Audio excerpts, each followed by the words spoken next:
Huancavelica, el poder de la comunicación. El tema del Parlamento Andino, y agradezco esta entrevista por la importancia que le dan, porque lamentablemente leí en algún periódico hace semanas el patito feo. Es decir, no podemos, no debemos seguirnos refiriendo al Parlamento Andino como el patito feo de las elecciones, porque el Ecuador y otros países hacen enormes sacrificios hoy día en la crisis económica que vivimos para mantener a los parlamentarios andinos, entre comillas, trabajando. Ya podemos hablar un poco de eso en breve. Y no es dable que si se gasta dinero en esto, no se le dé la importancia que amerita. ¿Cuánto se gasta?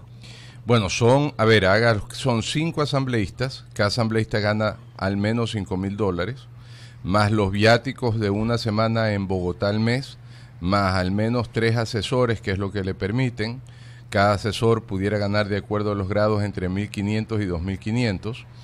Y entonces vamos multiplicando los pasajes a Bogotá, el hotel en Bogotá, habría que ver cuánto gastan.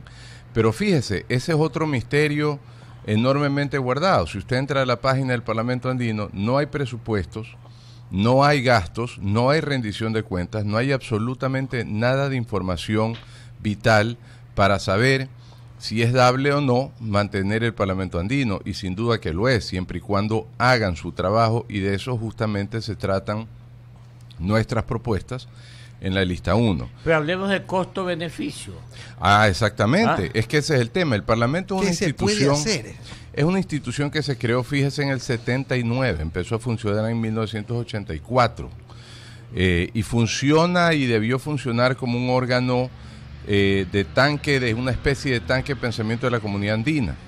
¿Para qué? Para promover a través de leyes, a través de propuestas legislativas, la integración andina. Ha logrado esto realmente muy poco o nada. Hoy día una ventaja concreta, un beneficio concreto que tenemos es que podemos pasar los países con nuestra cédula. Y ese es el beneficio concreto, hablo de cosas concretas que tenemos. Entonces, ¿cuáles son las propuestas? Fundamentalmente 3. Hay muchas, en el tema comercial hay muchas, pero 3 fundamentalmente. En el tema de trabajo, que los ciudadanos, miembros de los países miembros del Parlamento Andino, podamos trabajar sin necesidad de visas de trabajo, temas más engorrosos, ¿verdad? Podamos trabajar con la sola presentación de nuestra cédula. Podemos trabajar, y no solo en los países miembros, sino también podemos extender el convenio a países del Cono Sur, por ejemplo, a países observadores europeos que ya son parte, como, claro, en calidad de observadores del Parlamento Andino, pero se los puede extender en un convenio. El tema trabajo, el tema salud, todos aquellos que aportamos al IES, podamos tratarnos en cualquier clínica, en cualquier centro hospitalario de los países miembros, o de nuevo, por extensión en un convenio, inclusive el Cono Sur, ¿verdad?, a otros países de Latinoamérica que no son miembros, y podamos ser tratados sin tener que pagar un centavo más que lo que ya hemos pagado en el IES de Ecuador. Y el IES de Ecuador lo que tiene que hacer es una simple transferencia de dinero a su análogo, a su símil en el país en donde nos querramos hacer tratar. ¿Y por qué? Porque por temas de especialización, por ejemplo, en Bogotá, en Colombia, el tema de optometría, el tema de visión, en fin, oftalmología en general. Entonces, podemos hacerlo. Salud, trabajo y, por supuesto, educación. Que los que estudian carreras universitarias puedan completar su carrera, su posgrado, ¿verdad? Y les sean homologados todos los créditos, que les sean homologados los módulos, dependiendo del sistema universitario de que se trate, ¿verdad? Sin ningún tipo de traba, y por supuesto sin necesidad de visa estudiante, porque el problema de ir a estudiar a otro país no es solo el dinero y la homologación de los créditos o de los módulos, sino además la visa de estudiante, que per se ya es un trámite engorrosísimo.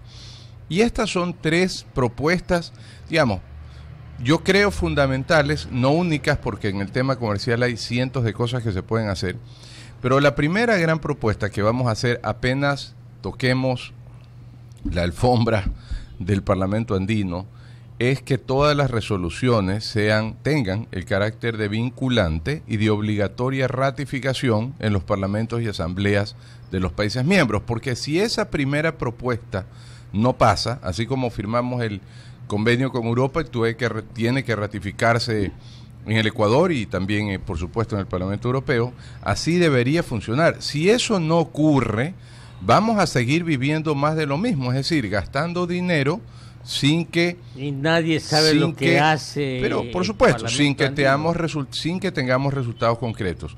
Si ese es el caso, entonces sí, vamos a proponer, vamos a darle, por supuesto, un espacio de tiempo para, no para que ocurra, para que se den pasos, que se demuestre la voluntad política del Parlamento andino y, por supuesto, de los parlamentos en cada país, o asambleas o congresos, como se llamen, que se demuestre la voluntad política de que esta vez el Parlamento andino deje de ser un asesor carísimo, porque eso es el Parlamento. Es como que usted tenga aquí en la radio un asesor que le pague miles de dólares y no le pare bola. Usted no le haga caso al señor, ¿verdad? Todo lo que le dice no le haga caso y el señor pues ahí se quede. Y contrario, el señor recibe un montón de dinero, ¿verdad? Y no le da vergüenza y no renuncia, sino que se queda ahí tranquilo. Me han preguntado varias veces, ¿y usted cree que se puede disolver el Parlamento andino? Porque, claro, hay abogados que cargosamente, digamos, a veces somos los abogados un poco cargosos, me dicen, el término adecuado es denunciar el tratado, el término legal. Yo le digo, oiga, denunciar el tratado significa que Ecuador se sale del Parlamento, y yo no quiero que Ecuador se salga de nada.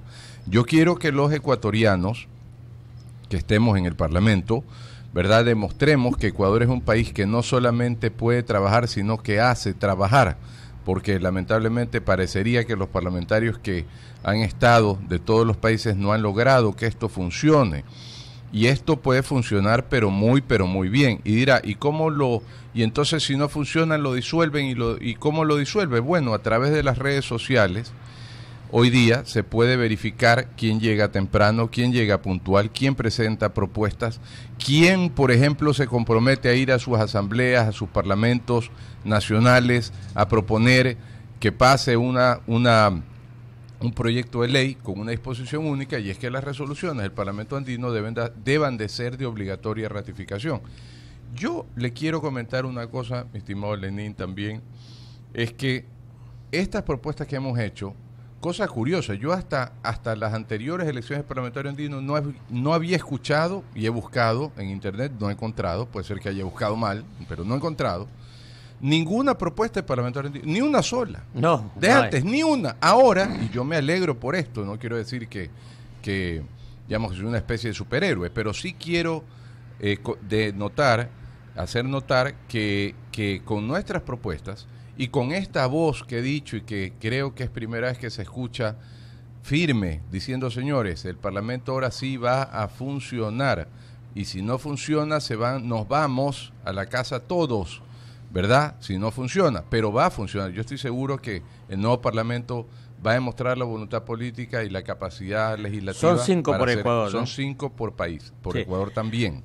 7:50, estamos dialogando con el abogado Raúl Ledesma, candidato por el Centro Democrático para parlamentario andino. Lenín, ¿será que el abogado Raúl Ledesma va a orientar su estadía, su presencia o su quehacer como parlamentario andino al área social y al área económica? Bueno, las tres propuestas pregunta, ¿no? tienen que ver con las tres cosas. ¿Ah? El tema salud tiene que ver con el tema Pero social. lo económico, por ejemplo, él está ligado un poco con el papá, el doctor, el abogado Eduardo Ledesma, que es el presidente de la asociación de exportadores. Y mire, con respecto al tema banano, agrícola, fíjese, por eso a mí, yo me indigno un poco, debo reconocerlo, yo me indigno un poco cuando escucho las contestaciones que a veces han dado. Hace poco en una entrevista entrevistaban a ex parlamentario andino, que hoy, un chico joven que hoy es candidato a asambleísta, no importa el nombre, y después que yo lo entrevistaron y le preguntaron, bueno, el abogado ha dicho lo que no se ha hecho, etcétera, etcétera, usted cuéntenos qué pasó. Y lo que respondió es que no nos paran bola, es que los países miembros, las asambleas, no nos paran bola. No nos paran bola. Es decir, no pueden ni siquiera hacerse. O sea, los congresos o asambleas nacionales cada país. no les paran bola. Eso es una vergüenza, porque, por ejemplo, en el tema agrícola, fíjese que hay países, y no solo Colombia, no solo Perú, Uruguay, producen 100 sacos para aquellos que tienen hacienda arrocera, 100 sacos por cuadra, como dicen los campesinos, pero pongámosle 100 sacos por hectárea. Nosotros producimos en el mejor escenario entre 50 y 55, la mitad. Al lado. ¿Y sabe cuál es la diferencia? La semilla. ¿Y de qué depende la semilla? Que lo que yo hablé en el INIACE, que es el símil de Uruguay, aquí del INIAP, que el INIAP es el que hace la semilla, están totalmente dispuestos a entregarnos semilla gratis, a hacer un convenio para nosotros empezar a trabajar esa semilla que produce 100 sacos por hectárea. ¿Y sabe cuál fue el problema? No nos pudimos poner de acuerdo entre Agrocalidad, MAGAP, INIAP, o sea, una cosa de locos, realmente una vergüenza. Esas cosas se pueden hacer a través del Parlamento Andino, pero por supuesto que sí, pues si de eso se trata. Ahora, tomando en cuenta que, sí, lo que usted dice tiene razón, cuando se quiere se puede, pero en el caso del parlamentario andino siempre la tendrá un poco más difícil. Claro. Tomando en cuenta aquello, usted que pertenece desde hace algún tiempo a Centro Democrático, ¿por qué prefirió irse a ese lado, a ser candidato a parlamentario andino, donde la tiene más difícil, en vez de ser candidato a asambleísta, nacional o distrital, en cuyo caso podía desde el legislativo local haber viabilizado pues la aplicación, claro, de estas situaciones que usted plantea? Esa pregunta, ¿no? es súper importante, porque yo he podido ver que en otras candidaturas a parlamentario andino ha sido un tema como una especie de premio consuelo. Ha sido clara materia de negociación, de espacios políticos. Hay candidatas que, por ejemplo, empezaron siendo candidatas a la presidencia por un determinado movimiento, luego se dieron la vicepresidencia y, por último, como no les dieron nada, terminaron con esta especie de premio consuelo de Parlamento Andino. Y como tampoco podía ser candidata nuevamente, claro, a la Asamblea, digamos, entonces le tocó, estamos hablando de Lourdes Estíbal, bueno, ¿no? indistintamente de los nombres, porque a Lourdes la estimo y la conozco, indistintamente de los nombres, le pudiera dar casos, pero que no se trata de hablar de los otros. Hay personas que están candidatizándose para el Parlamento Andino y que ya han estado, me parece que más de una ocasión en el Parlamento Andino, ¿verdad? Como el caso del PRIAN. Entonces, la pregunta es, ¿como para qué? Y usted me pregunta, ¿y usted como para qué? Pues si más fácil era, o no más fácil, yo creo que en Ecuador también es muy complicada la Asamblea Nacional, pero por lo menos más, en la práctica más ejecutable. Porque primero, los retos son importantes asumirlos. Segundo, nosotros queremos demostrar que, como usted dice, las cosas cuando se quieren, se pueden. El Parlamento Andino puede hacer, créame, tanto o más en la parte ejecutiva, en la parte concreta de beneficios sociales, económicos, no solamente a los ecuatorianos, a los ciudadanos latinoamericanos en general. ¿Usted cree, por ejemplo, que en el convenio que en Europa, que somos más o menos 13 millones de ecuatorianos, digamos 14, Europa hubiera preferido negociar con 14 o contra 180 millones que son los que integran el país de la comunidad andina? Por supuesto, clarísimo. ¿Por qué Colombia y Perú negociaron el Tratado de Libre Comercio por fuera del Parlamento? Inicialmente Ecuador estaba en ese paquete y después encima se salió, ¿verdad? Temas ideológicos. Hay tanto que se puede hacer a través del Parlamento Andino. El Parlamento Andino es una institución honorable, es una institución casi pseudo diplomática, digo yo. Es un honor pertenecer al Parlamento Andino siempre que éste funcione. Y créame, se pueden hacer cosas tan o más importantes que desde la Asamblea Nacional, con un efecto de beneficio social, económico, humano, en derechos humanos, para no solo los ecuatorianos, sino para que nos beneficiemos todos. Cuando usted regresa de Ipiales, si es que ha tenido ese mal viaje y si es que se le ocurrió comprar más de una camiseta, lo tratan como delincuente a su regreso. Tiene que hasta ensuciar las llantas, para no decir que son nuevas, tiene que pasar por un charco. Es un vejamen. Es que esas cosas tienen que acabarse. Y yo pregunto, ¿por qué recién escuchamos esto ahora? ¿Qué será? ¿Que yo quiero en verdad ganar? Yo lo que quiero y lo que quiere Listas 1 es realmente cambiar las cosas ya en el Ecuador. Somos primera vez que participamos como movimiento independiente. La mayoría de personas que lo integran son nuevas en la política, nuevas en el trabajo, y el perfecto Jimmy Gerala, más que ningún otro político, ha demostrado un gran trabajo a nivel de la provincia. Así que creo que es válido que nos den esa oportunidad y ya dejar de votar. Oiga, yo bailo súper bien también salsa choque, Yo bailo muy bien salsa choque, pero yo no creo que ahora se trate de eso. No yo le creo. Esa sí no se la creo. Voy a sacar un video bailando salsa choque, está bien, pero para señalar que no se trata de eso. Con el mayor cariño a los bailadores, a los cantantes, a los contadores de cachos. No se trata de eso, ya se trata de que olvidemos el voto vergonzoso, olvidemos el voto miedoso.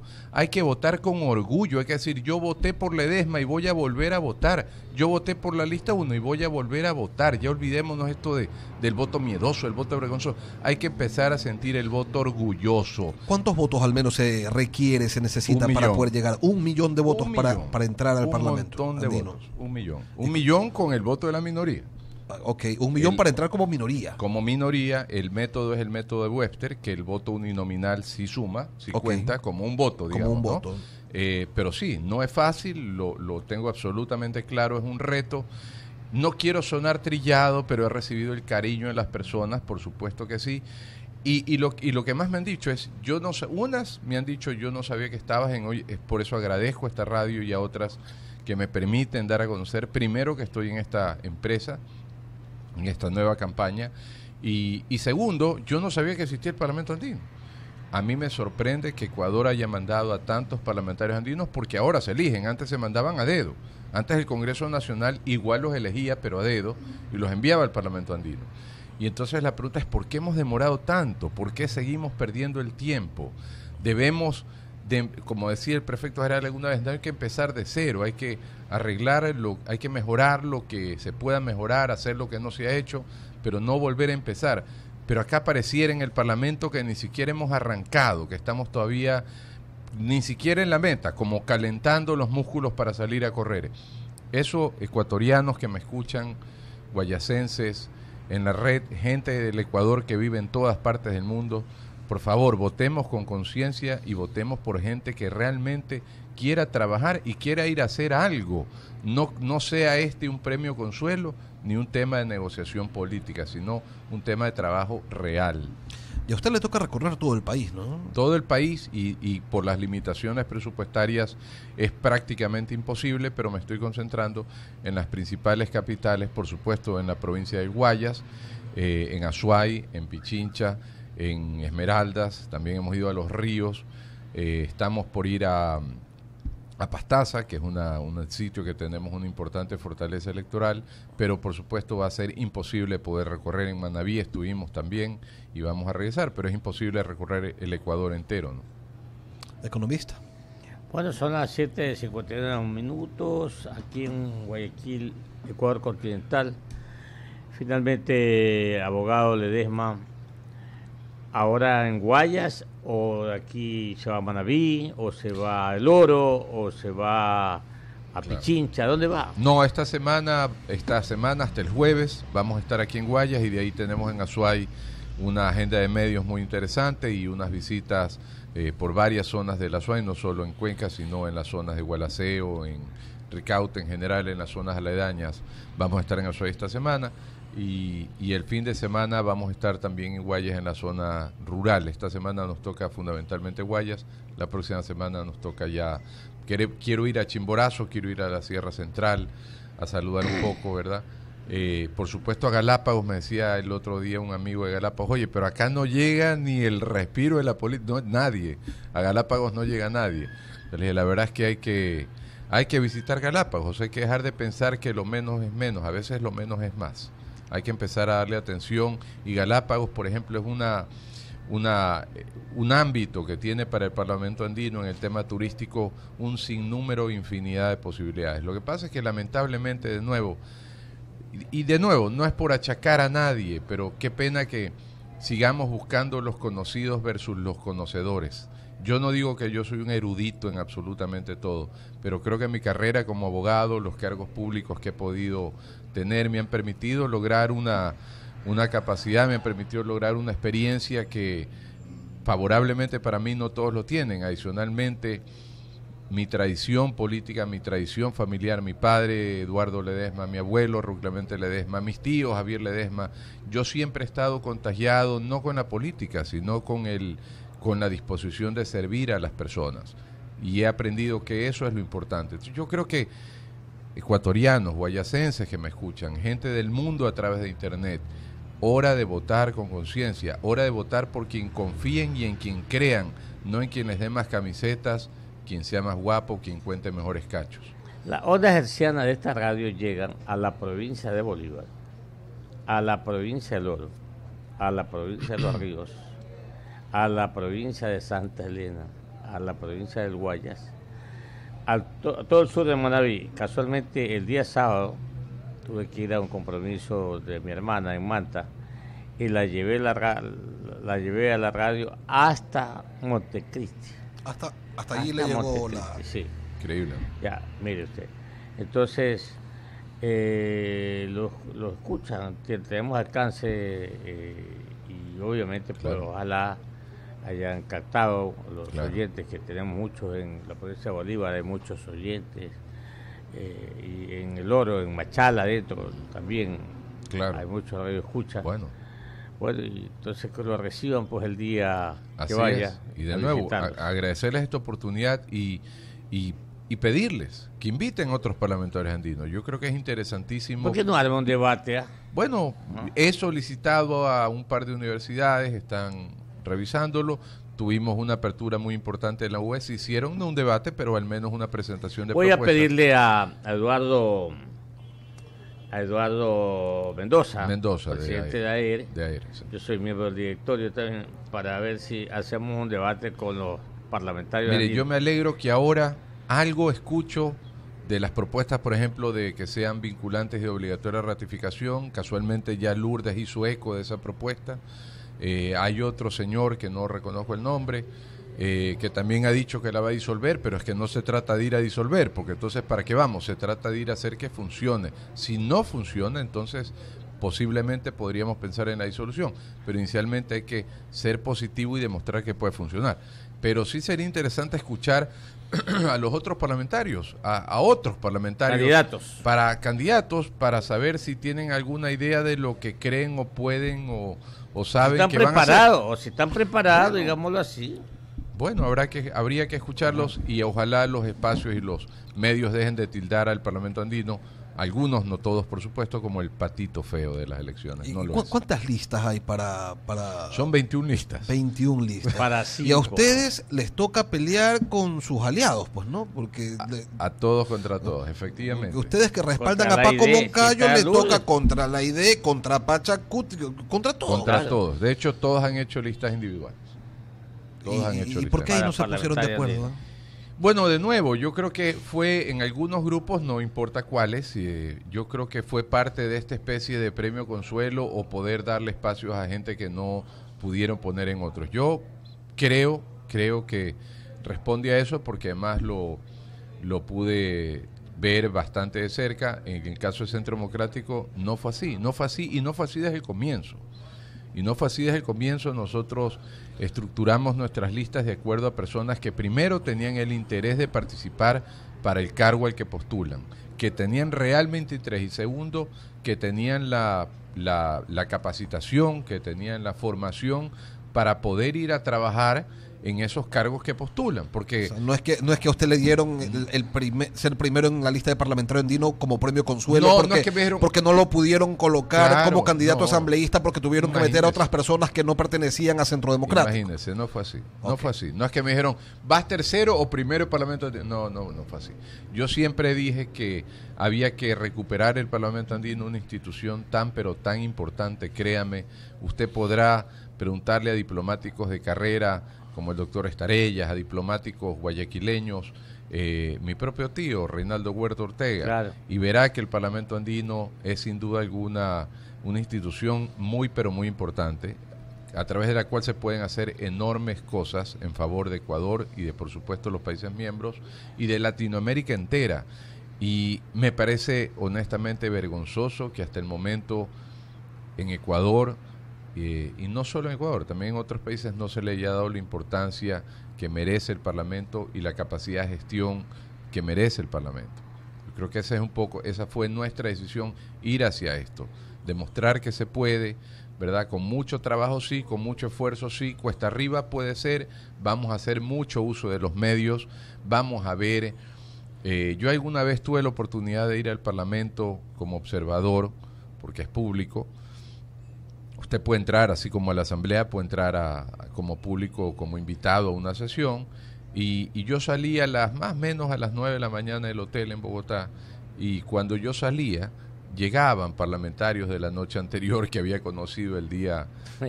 Llegaban al hotel. Entonces yo fui a la sesión y estaban los asesores de algunos parlamentarios. Se les alargó la noche. Y estaban preparando los acuerdos que luego en la sesión de las 2 de la tarde fueron a suscribir los trasnochados.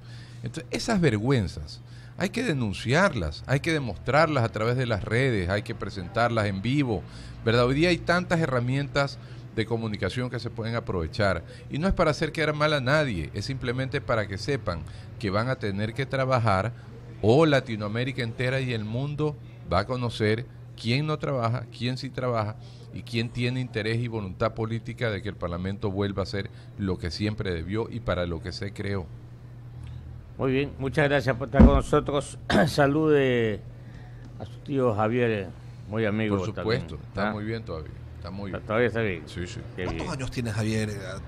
Javier es... Billete de 72, no tiene mucho. Sí, poco mayor que mi papá. Claro. Mi papá está por los 70, 71. Javier debe tener 75, Claro, 70. no tiene más.